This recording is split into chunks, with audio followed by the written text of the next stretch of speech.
Hi hello welcome back to ஜெடிக்கி kitchen. இன்றைக்கி ஒரு கப்பு ரேசன் பச்சரிசி இருந்தால் ரொம்பவே சூப்பரான இந்த இனிப்பு அப்போ செஞ்சு பாருங்கள். அது ரொம்ப டேஸ்ட்டாக இருக்கும். எல்லாருமே ரொம்ப விரும்பி சாப்பிடுவாங்க. நான் அதுக்காக ஒரு கப் அளவு ரேசன் பச்சரிசி எடுத்து அது 4 டைம் நல்லா வாஷ் பண்ணிவிட்டு ஒரு 2 மணி நேரத்துக்கு முன்னாடி நல்லா ஊற வச்சு வச்சுருக்கேன். நல்லா ஊறினதுக்கப்புறமா அது தண்ணி எதுவும் இல்லாமல் இந்த மாதிரி நல்லா வடிகட்டி எடுத்துக்கோங்க. நீங்கள் எந்த கப்பில் அரிசி எடுத்தீங்களோ அந்த கப்புக்கு 3/4 கப் அளவு வெல்லம் எடுத்துக்கோங்க. ஒரு 1/4 கப் மட்டும் தண்ணி சேர்த்து வெல்லத்தை நல்லா கரைச்சி எடுத்துக்கோங்க. வெல்லம் நல்லா காய்ச்சினதுக்கப்புறமா அதை நல்லா வடிகட்டி எடுத்துக்கோங்க. அப்போ தான் தூசி எது இருந்தாலும் அதில் வந்துடும். வெள்ளை தண்ணியை நல்லா ஆற வச்சுக்கோங்க.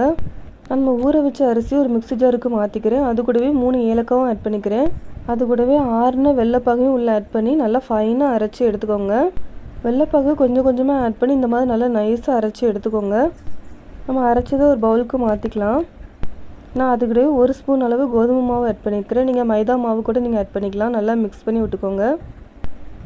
இப்போ மாவு நம்மளுக்கு கொஞ்சம் ரொம்ப திக்காக இருக்கிறதுனால நான் கொஞ்சமாக மிக்ஸி ஜார் கழுவி கொஞ்சம் தண்ணி மட்டும் உள்ளே ஆட் பண்ணிக்கிறேன். மாவு இந்த கன்சிஸ்டன்சி இருக்கிற மாதிரி பார்த்துக்கோங்க.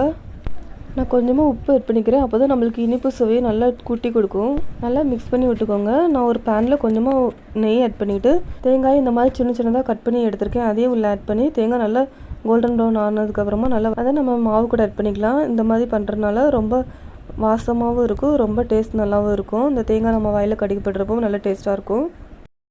கடைசியாக அப்போ ஊற்றுற நேரத்தில் ஒரு பிஞ்சளவு ஆப்ப சோடா ஆட் பண்ணிக்கோங்க.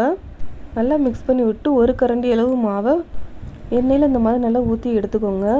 ஃப்ளேம் நல்லா லோ ஃப்ளேமில் வச்சுக்கோங்க. ஹை ஃப்ளேமில் இருந்தால் உடனே தீஞ்சு போயிடும். ஊற்றுனதுக்கப்புறமா எண்ணெய் இந்த மாதிரி நல்லா மேலே இந்த மாதிரி எடுத்து ஊற்றுங்க. அப்போ தான் நல்லா அப்போ நல்லா எலும்பி வரும்.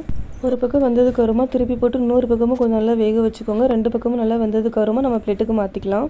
இதே மாதிரி எல்லாம் அப்போத்தையும் சுட்டு எடுத்துக்கோங்க. நீங்களும் ட்ரை பண்ணி பார்த்துட்டு உங்களுடைய ஃபீட்பேக்கை மறக்காமல் எனக்கு ஷேர் பண்ணுங்கள். சப்ஸ்கிரைப் பண்ணிக்கோங்க. தேங்க்யூ.